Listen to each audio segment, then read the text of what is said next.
Jesus Cristo é o Senhor no céu, na terra e debaixo da terra. Ele é santo. En el tiempo de preguntas y respuestas que tuvimos en el campamento con los hermanos, se hizo una pregunta y yo siento que quedó como la duda en el aire. Y además me han hecho estos días que estoy revisando el correo unas preguntas a la página muy relacionadas, entonces vamos a aprovechar para compartir algo en relación a eso. Las preguntas están relacionadas con el matrimonio. Entonces, esos temas que sin ser, como les decía, sin ser tan difícil, toca muchas situaciones y la sensibilidad de muchos. Entonces lo hace difícil hasta compartir, pero como cantábamos ahorita, nosotros tenemos un Dios que nos ha amado como nadie. Si alguien nos puede decir la verdad de la mejor manera, es el que nos ha amado. Entonces vamos a leer la palabra en algunos asuntos y vamos a tratar de ir respondiendo esas preguntas que surgieron. La primera pregunta es, y la preguntaban los hermanos en las preguntas, y es ¿hasta qué punto el matrimonio es válido? Entonces surge la pregunta, ¿el matrimonio civil es válido? ¿El matrimonio religioso es válido?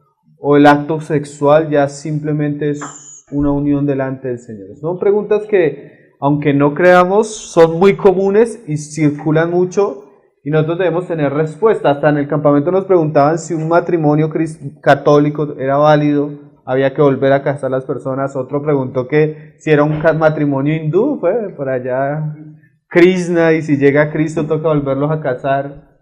¿Hasta qué punto nosotros podemos considerar un matrimonio válido? Entonces son preguntas legítimas que nos vamos a encontrar en el camino, sin tocar pues un asunto particular, son cosas que nos encontramos en el camino. El péndulo está así en medio del pueblo de Dios. Hay algunos que consideran, unos bien liberales, son pocos pero lo consideran, el acto sexual como una unión legítima matrimonial. Son pocos, son liberales, no concordamos con eso, pero existen. También hay un grupo de hermanos que considera que el acto religioso es suficiente. También son pocos. La mayoría de hermanos serios que uno conoce consideran el acto civil, legal, y además del religioso, algo válido para el matrimonio en nuestros tiempos y generalmente en nuestra cultura. Vamos nosotros a leer la palabra y vamos a ver qué se aproxima más a las escrituras y qué pudiéramos decir nosotros delante de ese tipo de preguntas, ¿no? Entonces vamos a leer Malaquías 2, verso 14. Dice: Mas diréis, ¿por qué? El Señor está hablando de unos juicios que vienen sobre los sacerdotes y ellos dicen, ¿pero por qué vienen esas cosas?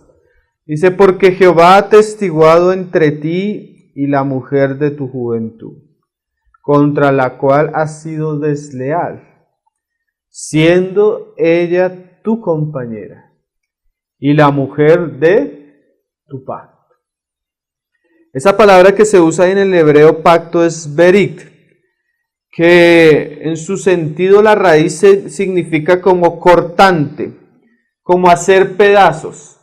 Pero ¿por qué se usa esta palabra? Porque antiguamente ellos sus pactos, a unos pactos que hacían entre hombres, no firmaban acuerdos, no firmaban documentos, sino aún encuentra uno esa figura en Génesis que cuando Dios hizo un pacto con Abraham como para hacer una figura, Abraham tuvo que coger unos animales y partirlos por la mitad. Y una antorcha que figuraba la presencia de Dios pasaba por en medio, porque antiguamente se hacían los acuerdos así. Cuando tú hacías un pacto con una persona, se ponía un animal, se partía por la mitad, ambos pasaban en medio en señal que el que incumpliera el pacto iba a terminar así. Entonces los pactos eran pactos, aunque no necesitaban firmar, eran pactos serios, de compromiso. Entonces la palabra pacto no solo se usaba en relación al pacto que Dios hizo con los hombres en el Antiguo Testamento, sino los pactos que hacían los hombres unos con otros, se usaba esa palabra. Y también aquí se usa en el profeta, usa el lenguaje pacto en relación al matrimonio, ¿sí? Entonces ya ahí le va poniendo un peso al matrimonio, nos va mostrando que no es simplemente un compañerismo sexual, No es simplemente irnos a vivir con una persona, sino que el matrimonio es considerado un pacto. La pregunta es, ¿hasta qué punto el pacto es algo que el Señor le entregó a la iglesia?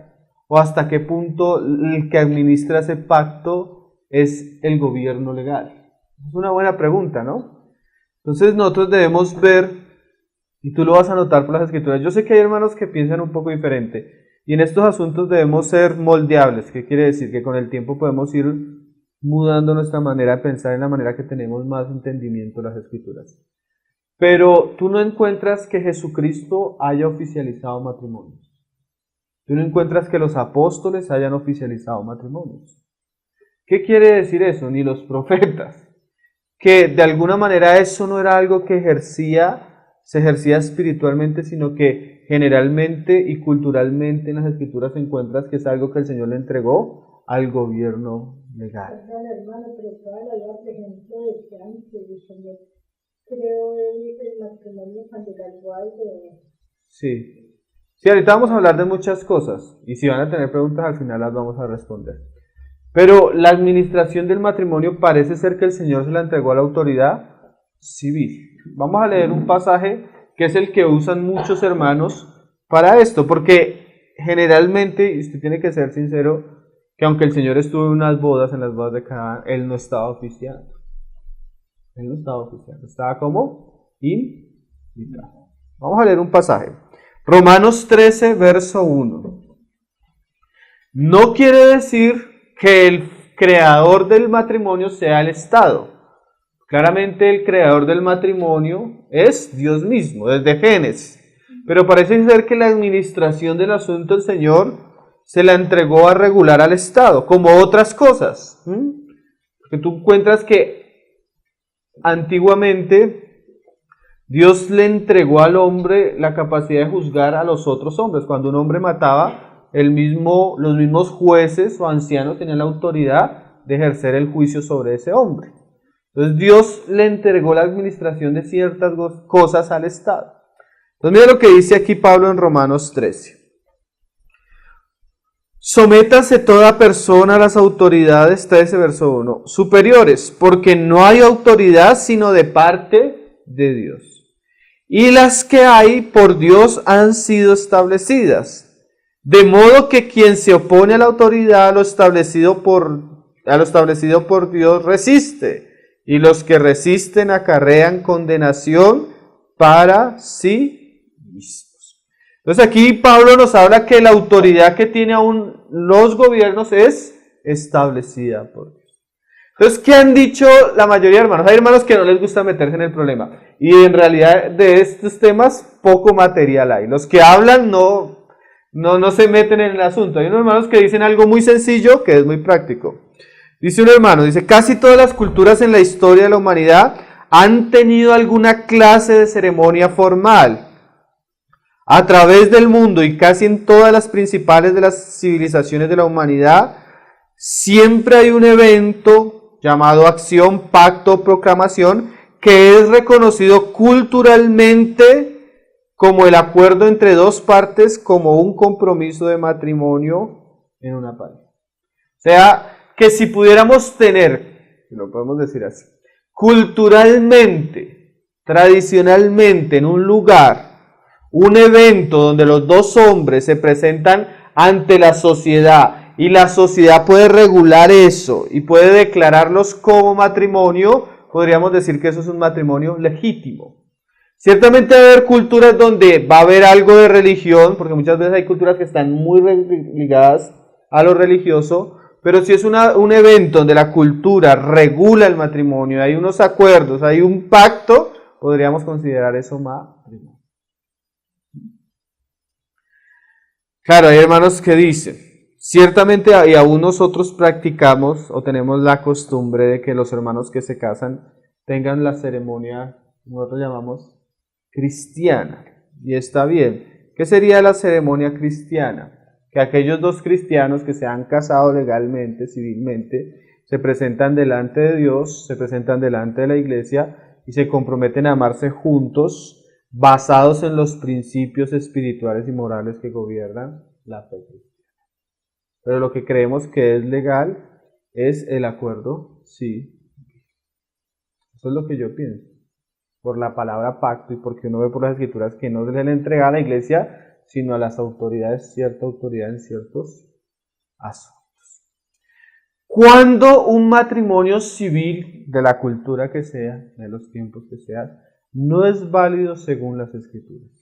Cuando los parámetros del matrimonio civil atentan contra el diseño y la creación del hombre. Por ejemplo, cuando el Estado permite un matrimonio entre dos hombres, nosotros totalmente estamos de desacuerdo, porque está fuera de los parámetros establecidos por las escrituras. No solo el matrimonio homosexual, por lo menos leamos un pasaje que es el pasaje donde nos muestran el tipo de matrimonios que Dios se opone, que no son legales, que no son legítimos delante de él. Levítico 18. Si sea leerlo por encima, porque estos pasajes es bueno conocerlos. Siempre vienen preguntas sobre este tema. ¿Los primos se pueden casar? No, han hecho preguntas sobre eso. Entonces, hay preguntas hasta dónde es legítimo y hasta dónde no es legítimo. Cuando la Biblia habla de fornicación, ¿a qué relaciones se está refiriendo? Entonces vamos a leer Levítico 18. Desde el verso 7. Mira lo que dice. En el lenguaje de la época, en el lenguaje que escribe Moisés, descubrir la desnudez es tener relación sexual, ¿sí? Tener unión sexual con una persona. Usted lo puede buscar esa palabra y puede ver el contexto y usted va a ver que está hablando de relaciones sexuales. Era una manera de hablarlo en la época de Moisés. Levítico 18, verso 7. Entonces ahora se nos van a mostrar el tipo de relaciones sexuales ilegítimas, que por más que el Estado en algún tiempo como el de nosotros puede llegar a legitimizar algo así, nosotros consideramos que no tiene ninguna validez. Dice, Levítico 18, 7. La desnudez de tu padre o la desnudez de tu madre no descubrirás, tu madre no descubrirás su desnudez. O sea, matrimonios entre hijos y padres. Incesto. Eso es abominación. ¿Sí? Aún Estados Unidos, que tiene unas leyes porque sus fundadores fueron cristianos, tú notas que hay muchos estados donde se condena el incesto. Que aunque parezca locura, hay muchos lugares donde también se practica ese tipo de abominación. Estos días veía una noticia, una mujer se había casado con su hijo, se divorció con su hijo porque la pillaron y fue a la cárcel. Pues el matrimonio fue deshizo por la ley y se volvió a casar, pero ahora con una de sus hijas. Son tiempos los que vivimos, ¿no? Entonces es lo que dice la palabra. Prohibido, ¿no? ¿Qué más? La desnudez en el 8, de la mujer de tu padre. O sea, al hombre se le era prohibido casarse con una de las mujeres de su padre, que ese fue el pecado que se trata ahí en Corintios, y que fue uno de los pecados que cayó uno de los hijos de Jacob. Creo que fue Judá. No me acuerdo el nombre. Sigamos leyendo, dice. En el 9, la desnudez de tu hermana. Cuando la Biblia habla de parientes cercanos, estar entre hermanos. O sea, la Biblia no permite el matrimonio entre hermanos. Así sean, más adelante lo vamos a ver, medios hermanos. De pronto no es tu hermana, hija de papá y mamá, pero es hija de tu papá, en otro esto, y unión eso, la Biblia lo considera abominación, incesto. Sí, eso fue lo que hizo el hijo de David, Absalón. El que violó a la hermana de Absalón. Dice, en el 10, la desnudez de la hija de tu hijo. O sea, eso sería la nieta. Sí, la Biblia regula esos casos. Y si tú te das cuenta, son los casos donde muchas veces hay violaciones y abusos. La Biblia pone parámetros para que la familia no sea pervertida ni el hogar, ¿no? Sigue, o la hija de tu hijo. Su desnudez no descubrirá porque es la desnudez es tuya. La desnudez de la hija de la mujer de tu padre, engendrada de tu padre, tu hermana es, su desnudez no descubrirás, o sea, la que es media hermana.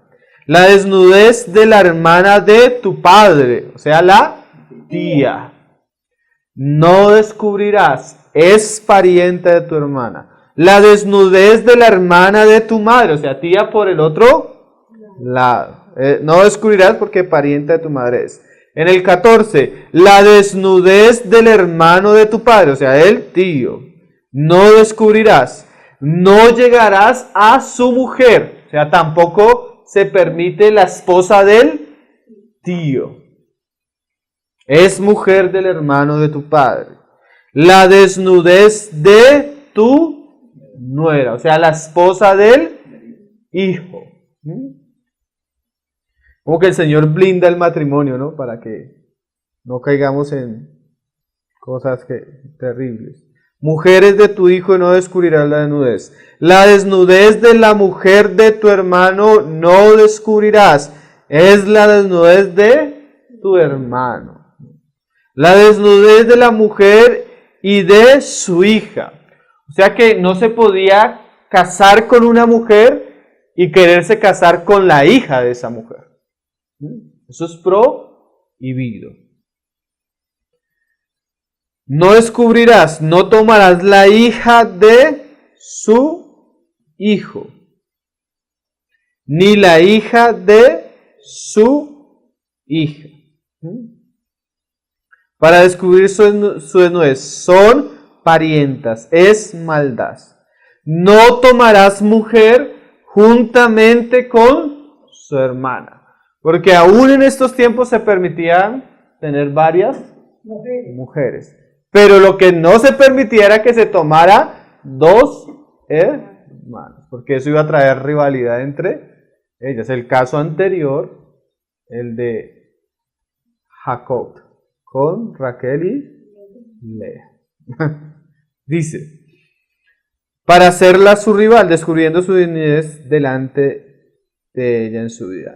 Y no llegarás a la mujer para descubrir su desnudez mientras esté en su impureza menstrual. Eso lo prohíbe la ley. Y hay muchas, o sea, este tipo de impureza trae muchos tipos de enfermedades, llegarse a la mujer en aquellos días. Dice.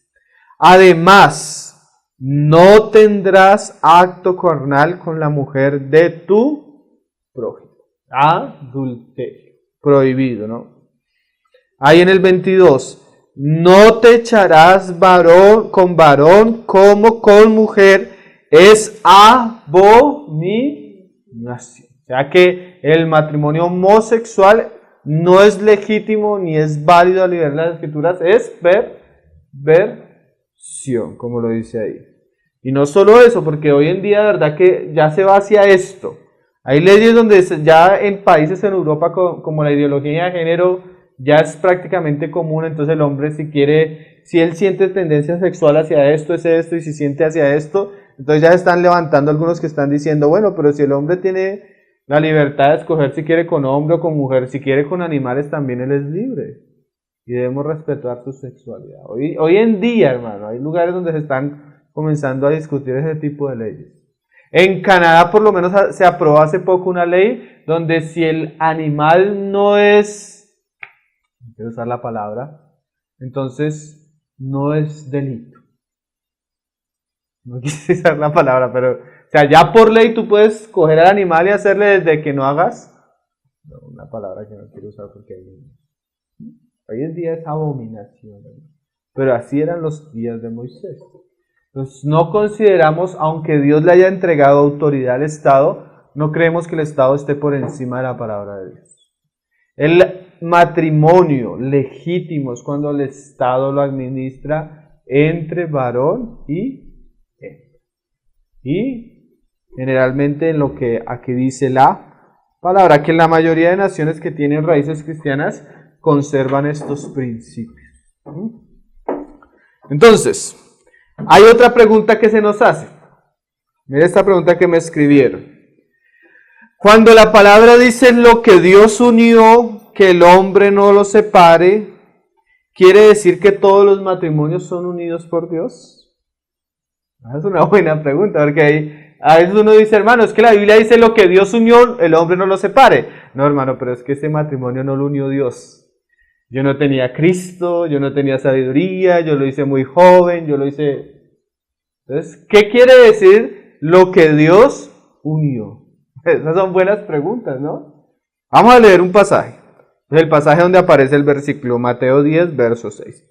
Vamos a ver qué es lo que Dios unió. ¿A qué se refiere el Señor cuando Él estaba hablando de esto? Mateo 10, verso 6. Dice, pero al principio de la creación... Marcos. Es Mateo 18, el pasaje. Pero Marcos, leamos Marcos. Póngale cuidado bien lo que viene diciendo el Señor. Pero al principio de la creación, varón y hembra los hizo Dios. Por esto dejará el hombre a su padre y a su madre y se unirá a su mujer, y los dos serán una sola carne, así que no son ya más dos, sino uno. Por tanto, lo que Dios juntó, no lo separe el hombre. ¿De qué está hablando ahí el Señor? De la institución. Desde un principio, como dice, en el principio de la creación, ¿quién se inventó el matrimonio? Dios. ¿Y cómo lo unió? Varón y hembra. ¿Y de qué manera lo unió? Hasta que la muerte lo separe. Entonces, cuando el pasaje está diciendo lo que unió Dios, el hombre no lo separe, no quiere decir que cada matrimonio cada hogar o pareja que se ha unido en matrimonio, Dios la ha juntado. Nosotros sabemos por otros pasajes de las Escrituras que muchas veces los hombres han tomado esa decisión sin contar con Dios. Pero cuando dice lo que Dios unió, quiere decir la institución, el matrimonio. Fue algo que Dios mandó y estableció, y lo estableció hasta la muerte. Entonces el hombre no puede disolver eso que Dios estableció como un pacto que solo puede ser quebrantado hasta la muerte. Solo en los casos que él mismo, como lo va a hablar, va a decir. Pero en sí es una institución divina, establecida por Dios. No quiere decir que todos los que se unieron en esta institución Dios los haya unido. Realmente hay gran cantidad de matrimonios en los cuales Dios no fue tenido en cuenta y por ende las consecuencias que se han vivido. Entonces, otra pregunta que nos hicieron. ¿Es legítima todavía la poligamia? ¿Por qué? ¿Hay pasajes en las Escrituras que lo digan? ¿Por qué lo permitió antiguamente? ¿Hasta qué punto? Vamos a leer unos pasajes.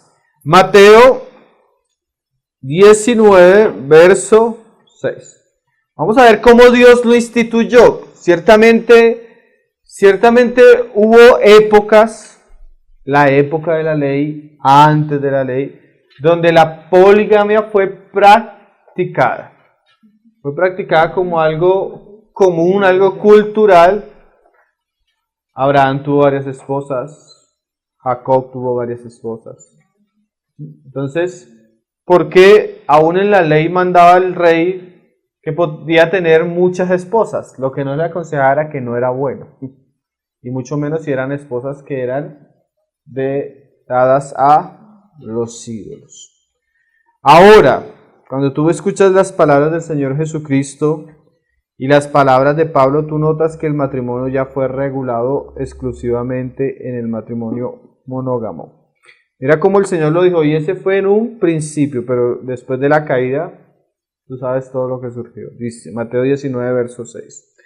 Así que no son ya más dos, sino, hay no 3, 4. En el principio el matrimonio eran 2. La poligamia es un asunto que surgió con la caída y con la cultura pagana y adversa a Dios. Que Dios toleró en la ley, la reguló, pero que ya en el Nuevo Testamento el cristianismo volvió al matrimonio a lo que era en un principio. Sí que ya no son dos, sino una sola carne. Por tanto, lo que Dios juntó, no lo separe el hombre. Primera de Corintios 7, verso 2, se nos habla de esto otra vez, porque también hemos visto que en la historia de la iglesia algunas líneas cristianas han caído en este tipo de prácticas y abuso de ellas. Mira lo que decía Pablo. Pero a cada uno, 7:2, pero a causa de las fornicaciones, y resalta esta frase, cada uno tenga su propia mujer. Eso es monogamia. Ya. Pablo, ¿cómo dice? Por causa del pecado y de muchas cosas, cada uno tenga su propia mujer. Y cada uno tenga su propio marido. Y como un tercer versículo para complementar, es el pasaje de 1 Timoteo 3, donde Pablo le dice a los obispos que sean maridos ¿de qué? De una sola mujer. Y se sobreentiende que no es solo para los obispos, sino que los obispos representan lo que debería ser el hombre en la casa de Dios. Entonces, por ende, los otros hombres de la iglesia deberían tener ese principio. Claro, vamos a encontrarnos con culturas, imagínate, a mí me hicieron una buena pregunta, donde hay que entrar, porque cuando uno comienza a entrar en situaciones, ya hay que ser delicado cuando son situaciones específicas. La palabra nos muestra el principio general. Por ejemplo, si se convierte un musulmán y tenía 4 esposas. Esa fue una buenísima pregunta. ¿Cómo le respondería usted? Los casos específicos ya se tratan de una manera específica.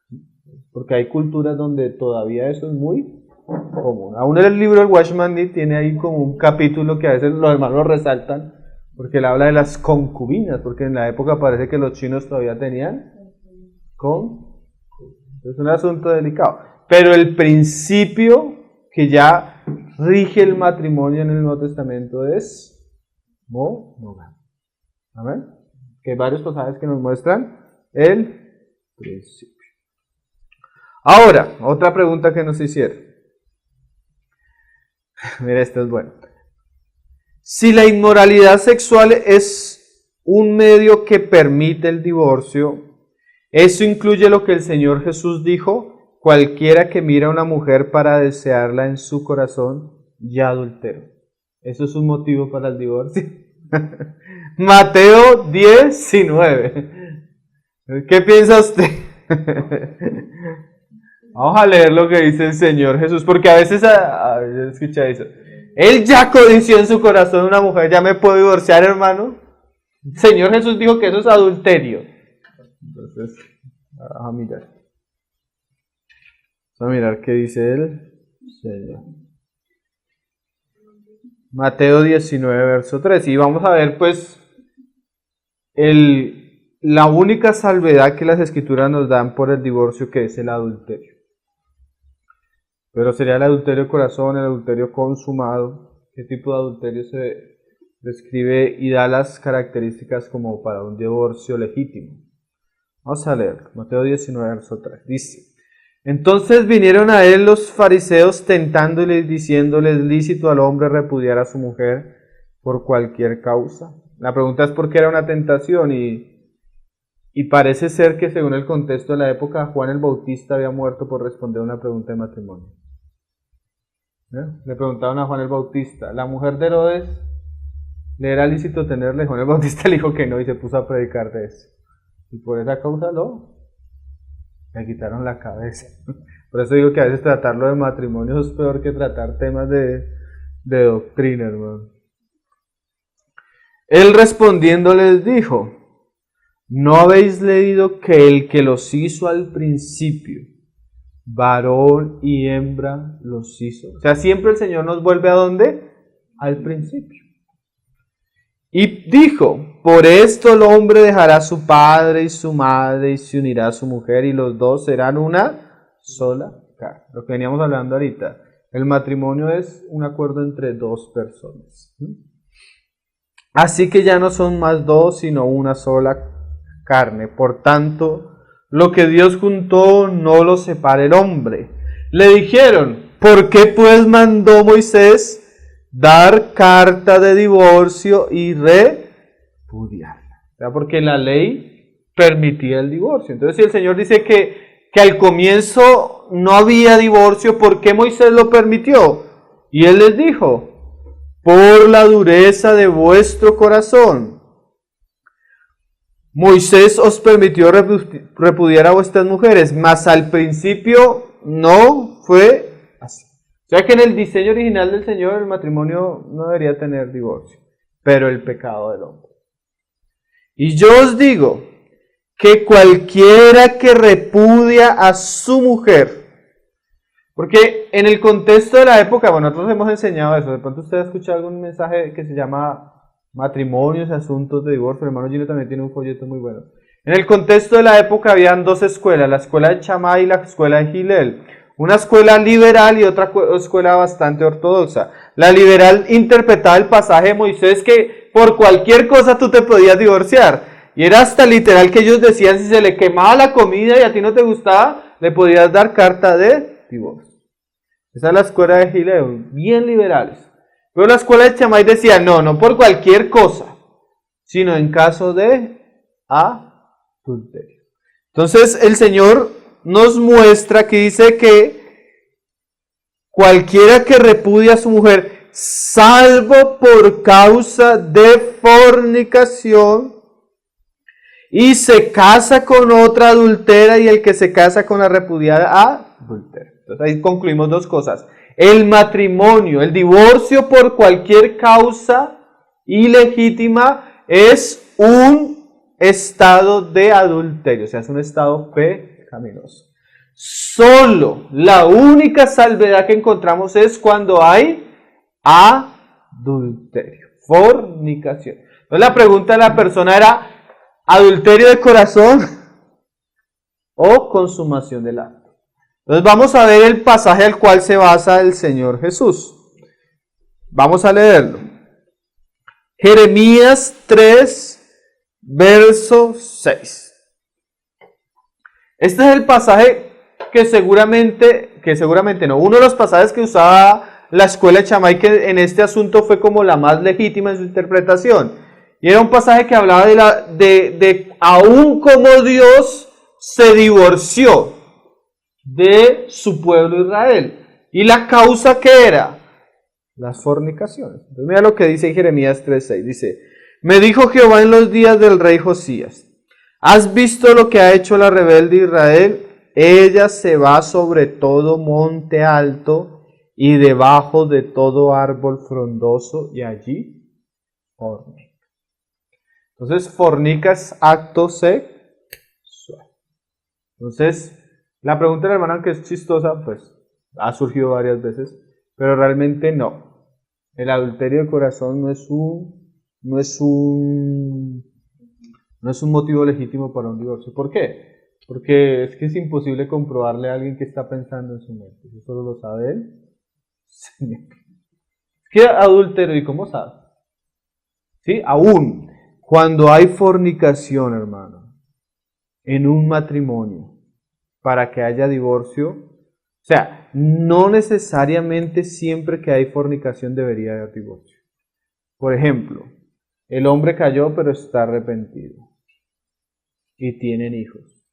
Si la mujer es sabia, va a buscar perdonarlo y conservar su matrimonio. O sea, es una excepción, una salvedad. Generalmente, ¿en qué casos? Cuando el hombre o la mujer adultera constantemente y no hay arrepentimiento. La mejor manera de guardar el corazón de la persona que está siendo victimizada es el adulterio. Pero siempre debe haber lugar para, primeramente, la restauración del hogar. Nosotros siempre deberíamos buscar la reconciliación y un nuevo comienzo. O sea, las salvedades en los casos que ya son, que no se puede restaurar. Que si tú hablas con la persona y no quiere dejar al amante, no quiere ya a su esposo y está haciendo esto y esto y esto, ya y cuando se trata un caso así, lo recomendable es para el hermano que él no tiene por qué estar soportando tal agravio contra su dignidad. En esos casos, la iglesia y los hermanos pueden hasta aconsejarle el divorcio. Pero si vemos el caso donde el hombre está arrepentido, donde el hombre quiere cambiar, donde aunque la mujer pues por causa del agravio puede tener un tiempo de dolor, de de llevar la prueba, se le puede recomendar guardar tiempo, esperar y darle la posibilidad a la restauración. Entonces no consideramos el acto en el corazón como algo legítimo, porque no tiene ni las consecuencias ni la gravedad de lo que sí tiene un acto sexual físico constante sin arrepentimiento. Ahora volvamos a Malaquías 2.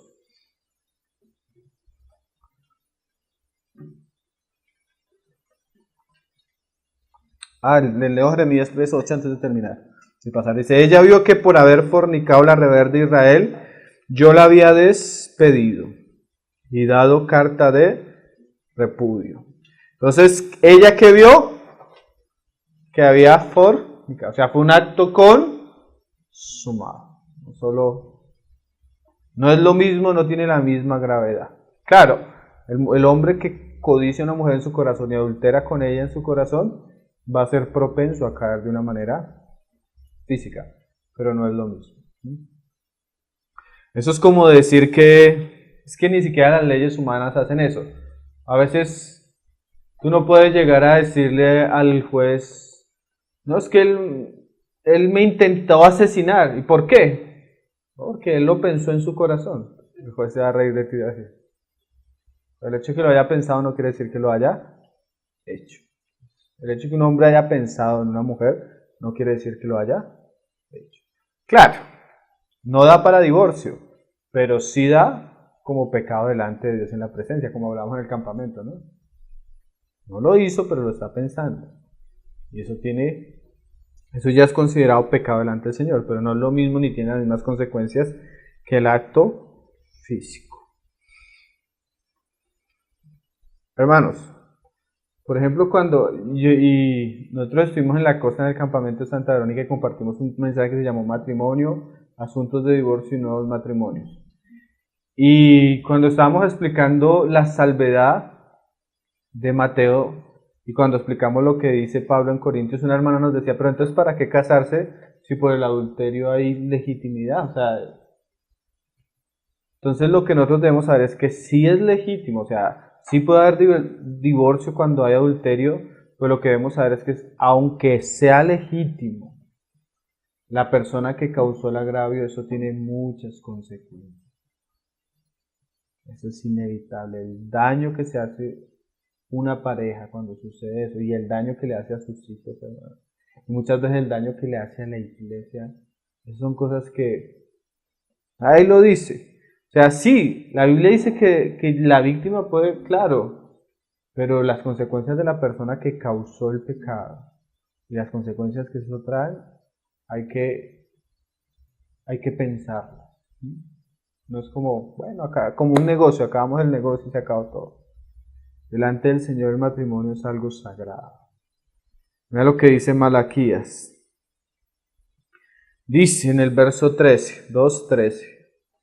Un poquito antes de donde comenzamos, dice, y esta otra vez haréis cubrir el altar de Jehová de lágrimas, de llanto y de...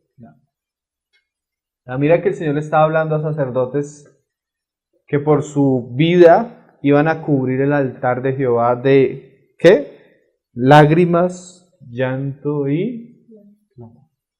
Y si hay algo que trae dolor, y si hay algo que trae sufrimiento, y si hay algo que trae frustración, es esto.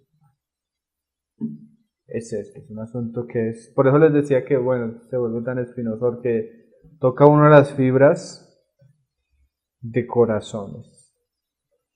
Tan serio es que mira lo que dice la palabra, así que no miraré más a la ofrenda para aceptarla con gusto de vuestra mano. Mas diréis, ¿por qué? Porque Jehová ha atestiguado entre ti la mujer de tu juventud, contra la cual has sido desleal, siendo ella tu compañera y la mujer de tu pacto. O sea que el Señor ve esto tan serio que le dice a sus sacerdotes, y eran sus sacerdotes, eran sus ministros, no voy a recibir ofrenda de ustedes, no voy a recibir nada de ustedes. Y ellos le dicen, ¿pero por qué, Señor? Y porque fuiste desleal a la mujer de tu pacto. Qué asunto tan serio, ¿no? Como decíamos, no hay nada que traiga más escándalos al Evangelio del Señor que el tipo de pecado sexual que agravia contra el matrimonio. ¿Mm? Ayer hablábamos con una mujer que tenía un esposo, su esposo siendo un ministro del Señor, le fue infiel, se fue con la ministra, los diáconos, cayó en adulterio, la pastora y el pastor lo sabía, lo alcahuetearon, hermano.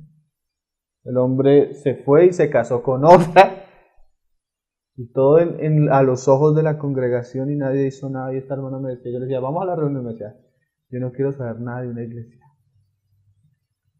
¿Por qué? Porque ese tipo de pecados hacen eso en las personas. Ese tipo de cosas hacen un daño, hermano. Nosotros conocimos, mi esposa una vez fue a evangelizar a una mujer, le dijo, no me hable de eso. ¿Por qué? Que mi esposo se volvió cristiano y allá en la iglesia le dijeron que yo no era la varona. Y le hicieron divorciarse de mí, dejó mi hogar y se fue y se casó con una allá en la iglesia. No me hable de Cristo. Eso trae llanto, eso trae. Como le decía a una hermana que fue víctima, las consecuencias no es para la víctima, las consecuencias fue para el que propició el pecado. Porque tampoco hay que victimizar más a la víctima. Imagínate, una vez llegó una hermana a nosotros. El sinvergüenza le había hecho y le había deshecho. Fue ante otra hermana y le dijo, no hermana, usted tiene que perdonarlo, y si no lo perdona, usted se va a llenar de amargura, y usted tiene consecuencias sobre su vida. O sea, era la víctima y la otra la estaba revictimizando. O sea, sí, ella tiene que perdonarla, pero nosotros debemos saber que cuando se hace tal agravio, la dignidad, el corazón de una persona es totalmente roto. Y sí debe haber perdón, pero nosotros debemos dar el tiempo para que el Señor produzca eso.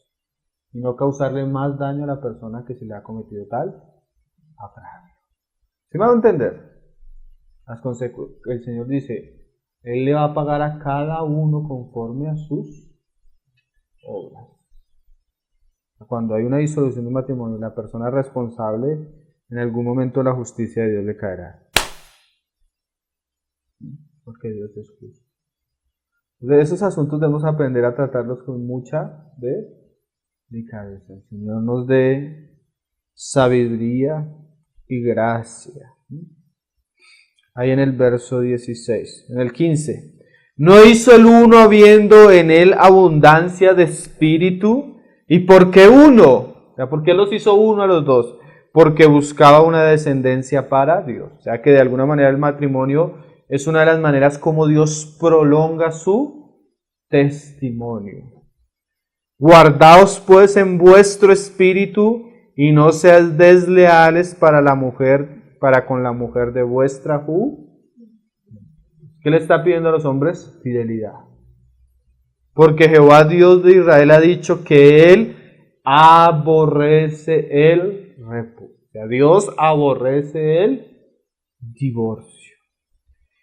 Y al que cubre iniquidad su vestido, dijo Jehová de los ejércitos, guardaos pues en vuestro espíritu y no seáis desleales. Cuando tú comienzas a leer todos estos pasajes, ¿saben qué dijeron los apóstoles?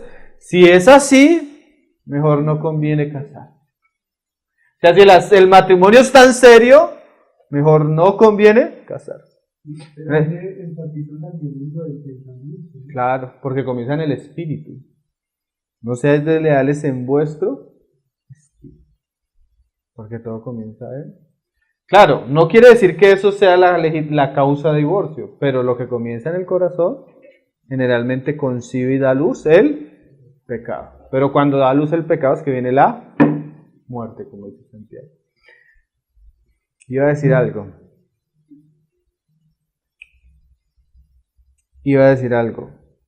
En estos días tuvimos consejería con una pareja que se iba a casar. Bueno, no se iba a pasar, hasta ahora están comenzando como en discusión. Entonces le decía, si yo tuviera la oportunidad, haría todo lo posible para que ustedes lo piensen a tal modo. O sea, lo que van a encontrar con nosotros es los argumentos más importantes para que ustedes no consideren casarse. Cosa que si consideran casarse es porque están realmente seguros. ¿Sí me hago entender?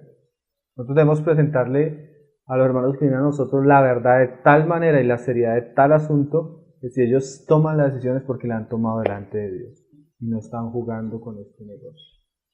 Porque es un negocio importante y que la iglesia lo tiene que magnificar. Amén.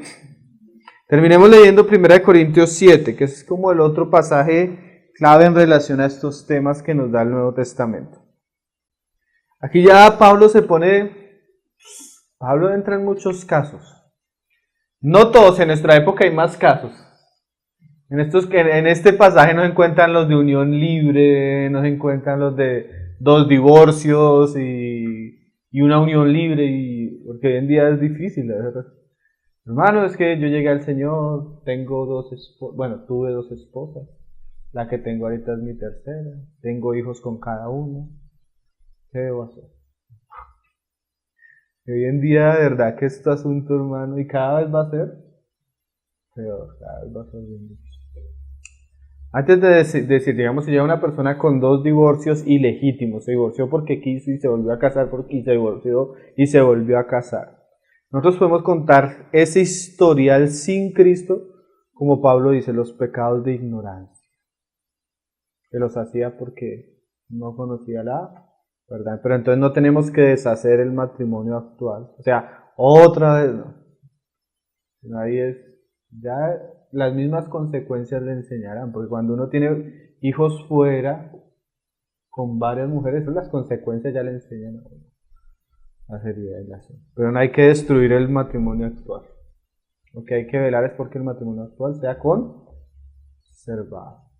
Los pasados pues, son parte de lo que Pablo llamó los pecados de ignorancia. A lo que dice Pablo aquí a este grupo de hermanos. Estos hermanos le escribieron un poco de preguntas a Pablo y Pablo está respondiendo en esta carta. Dice en el 7:10. Pero a los que están unidos en matrimonio, mando no yo, sino el Señor, como el Señor enseñó, que la mujer no se separe del marido. Eso es lo que manda la esta. Pero la verdad, hermano, es que el matrimonio es un asunto que se puede volver tan difícil, de verdad. Y no solo por nosotros mismos. Mira lo que dice el pasaje y ahorita les doy casos. Y si se separa, quédese sin casar. O reconcíliese con el marido y que el marido no abandone a su mujer. Entonces imagínense, tenemos un matrimonio cristiano. Comienza a haber, a veces ni siquiera son peleas. Por ejemplo, caso unos hermanos un tiempo que pasó esto. Tenían su hogar, tuvieron un hijo y su hijo se murió. La mujer entró en depresión, ya no podía estar en la casa, ya no podía ver a su marido por la misma muerte de su hijo. La mujer dijo, ya no quiero vivir más contigo. ¿Qué hizo la mujer? Lo dejó. Pasó un año sola, su corazón se alivió y volvió con su marido. O sea, a la pareja cristiana no hay legitimidad de divorcio.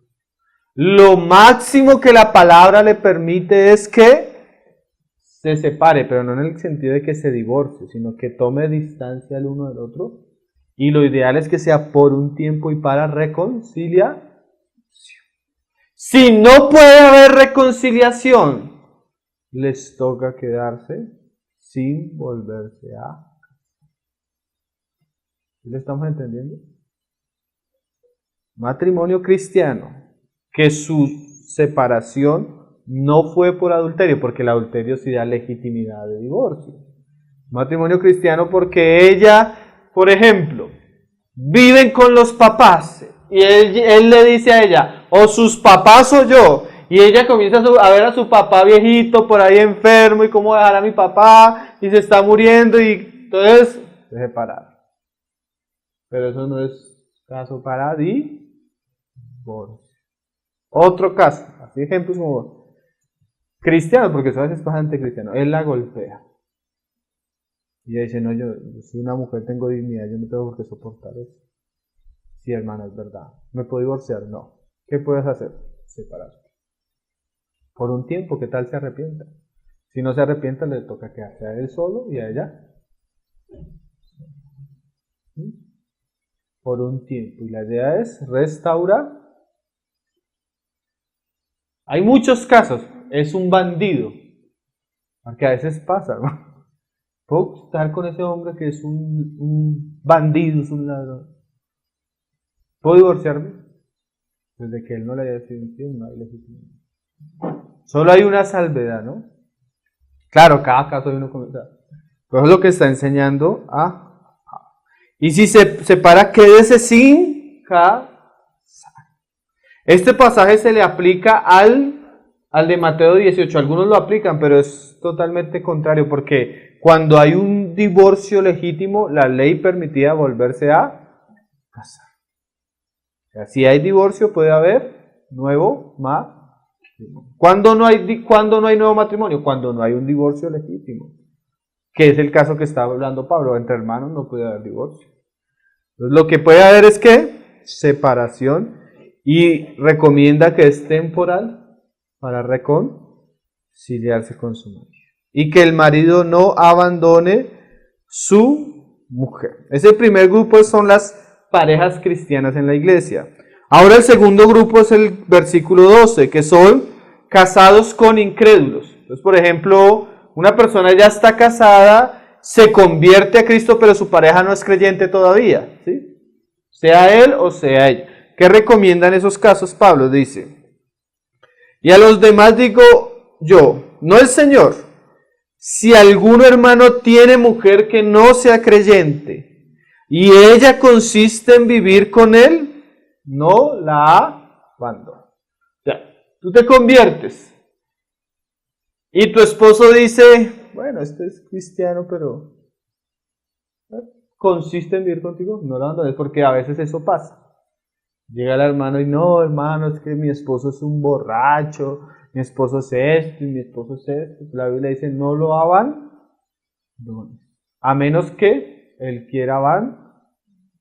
O sea, el creyente no puede tomar la decisión de separarse de esto. ¿Por qué? Porque el Señor no vino a destruir los hogares, no que Él los instituyó, ¿no? ¿Sí? Es el principio. Mira lo que dice ahí la palabra. Y si una mujer tiene marido que no sea creyente y él consiste en vivir con ella, no lo abandone. Porque el marido incrédulo es santificado en la mujer y la mujer incrédula en él. O sea que el creyente puede traer santidad al hogar, bendición. Pues de otra manera vuestros hijos serían inmundos mientras que ahora son santos. Y parece ser que había casos donde los hijos de estos hogares se estaban convirtiendo.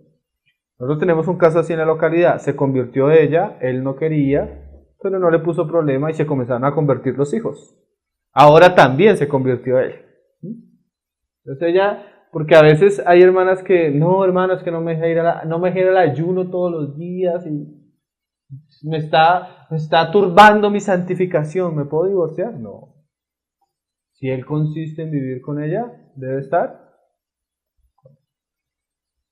Dice, ahora, verso 15, ya no es el caso del creyente, sino el caso del incrédulo que no quiere vivir con ella, quiere divorciar. Pero si el incrédulo se separa, sepárese.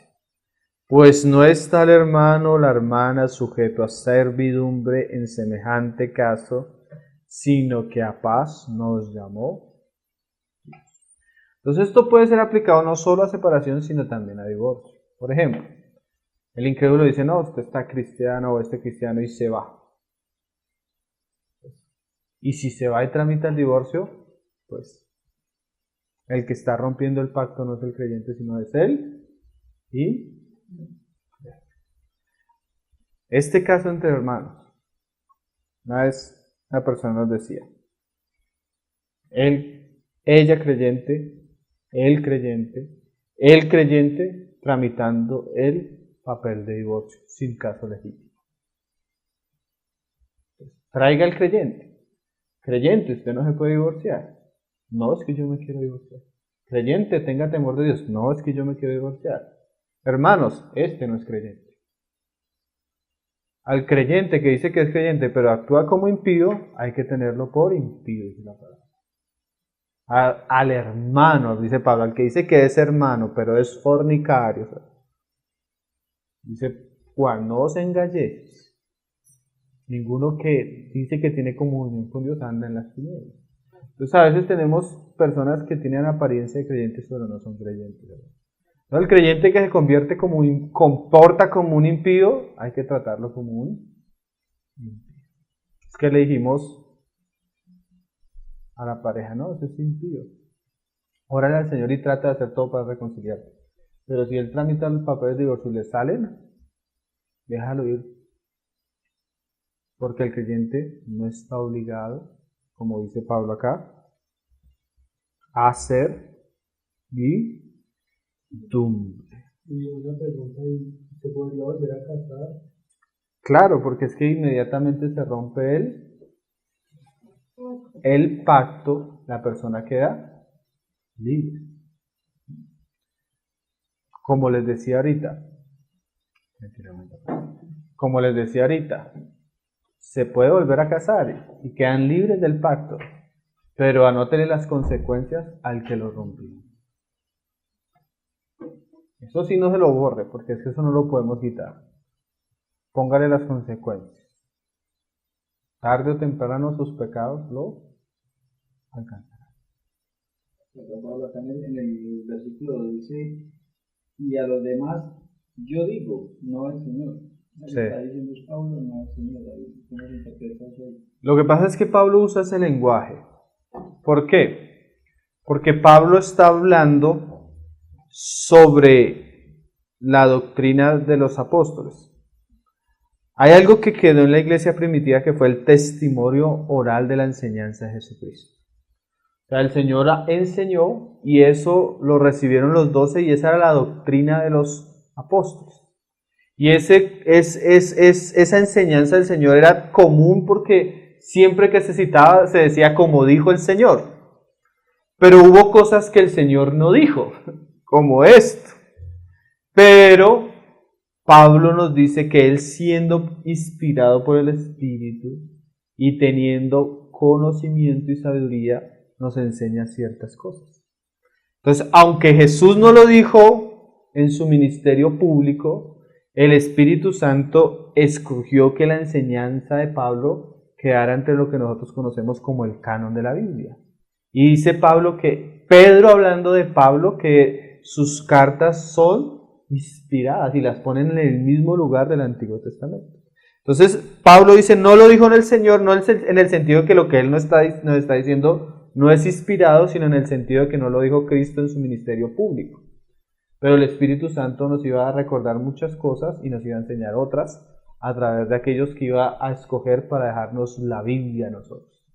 Entonces, ciertamente, lo que dice Pablo acá, también dice en otros pasajes ahí en Corintios, que esto que digo a vosotros, a todos los digo, y que probemos a ver si son mandamientos del Señor. Solo que el Señor no los dijo en su ministerio oral. En ese sentido lo dice. Entonces, hermanos, sigamos. Porque el marido incrédulo es santificado en la mujer, y la mujer incrédula en el marido. Pues de otra manera vuestros hijos serían inmundos mientras que ahora son santos. Pero el incrédulo, si el incrédulo se separa, sepárese.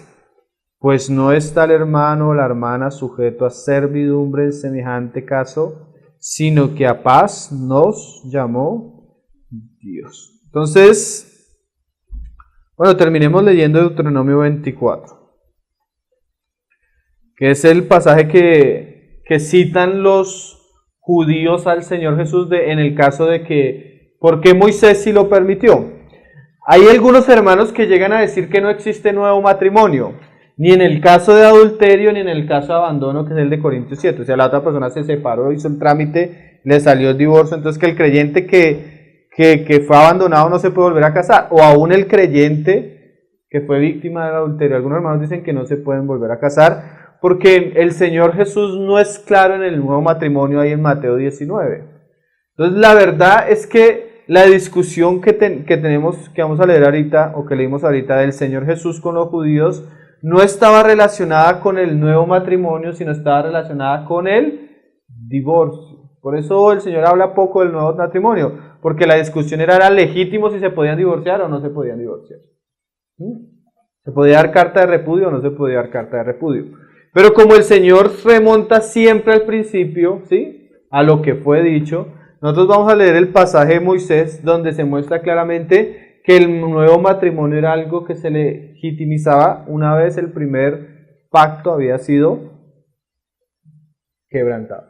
Pero lo mismo les digo, hermanos, el hecho de que el nuevo matrimonio sea legítimo no quiere decir que no hayan consecuencias en relación con todo lo que ha pasado. ¿Sí? Por ejemplo, me fue infiel, acabó el matrimonio del pecado, nos divorciamos y yo me voy a casar, pero tengo hijos con esa persona. Puede haber nuevo matrimonio, sí, pero no sufre esas consecuencias. Puede haber nuevo matrimonio, sí, pero a veces uno sufre consecuencias. Personas que tenían un ministerio público y su matrimonio se rompió por su pecado. Hasta con el tiempo uno puede pensar en nuevo matrimonio. Pero el testimonio de ese hombre no lo levanta nadie, hermano. No es verdad. O sea, sí hay cosas. El Señor puede restaurar de las cenizas, pero muchas veces nuestros pecados traen consecuencias. Dice Deuteronomio 24. En el pasaje que citaban los judíos acerca del divorcio. 24 verso 1. Cuando alguno tomare mujer y se casare con ella, si no le agradare por haber hallado en ella alguna cosa indecente. Y la discusión era esa, ¿cuál era lo indecente? ¿La comida o el adulterio? Entonces el Señor nos aclara que lo indecente en ese pasaje era lo que decía Jeremías, que era el adulterio.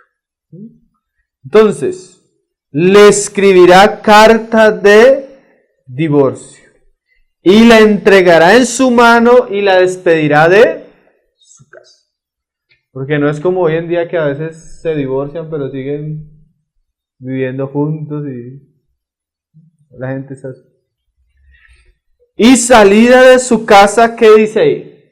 Podrá irse y casarse con otro. O sea, ¿el pasaje permitía nuevo matrimonio?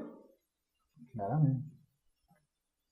Pero, como decimos ahorita, aunque el Señor permite nuevo matrimonio, no es lo mismo que casarse, porque la bendición es y la paz y la facilidad es para los hombres que se guardan en pureza y se casan en virginidad. Es un matrimonio que va a tener muchas bendiciones. No es lo mismo, porque como hablaba también en estos días con unos jóvenes que vinieron a nosotros. Entonces, ella tuvo un hogar, no, prácticamente no, tuvo una relación con un joven en su juventud, de eso quedó un hijo, y ahora ella pues conoció al Señor y está pensando en casarse con un hermano. Yo le decía al hermano, tú te puedes casar con ella, pero lo más fácil para ti sería casarte con una mujer virgen. Porque ella tiene un hijo, ese hijo tiene un papá, vas a tener que lidiar con el papá del niño, vas a tener que lidiar con el niño en tu casa y no es tu hijo. Eso hace el ambiente bien. Sí es pesado a veces cuando...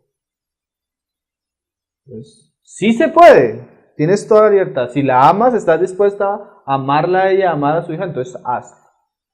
Pero es más difícil. A veces nosotros, ¿sí se puede? Sí se puede. Pero a veces necesitamos mirar las condiciones que no van a ser tan fáciles como lo que, si se hubiera hecho desde un comienzo como Dios dio, ¿cierto? Claro que muchos lo hemos hecho y el Señor nos ha ayudado en dificultades. ¿Ven? No solo esos casos.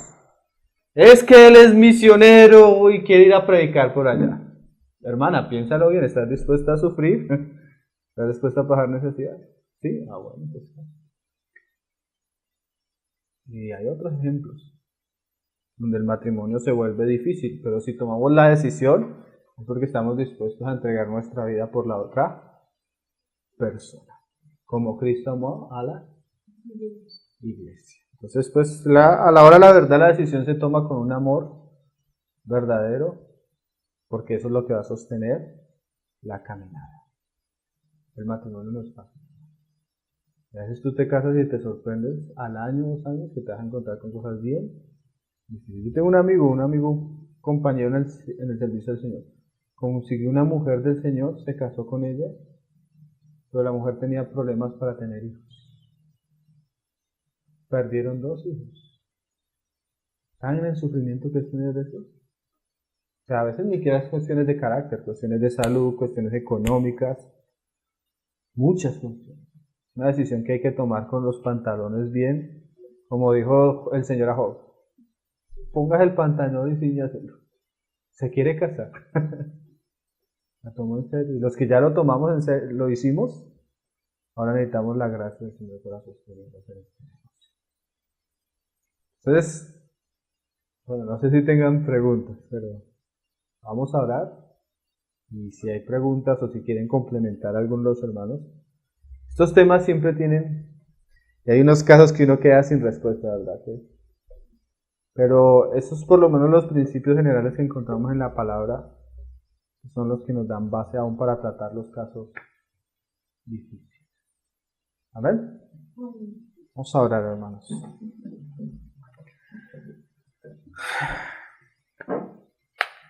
Padre, te damos gracias por tu palabra, Señor.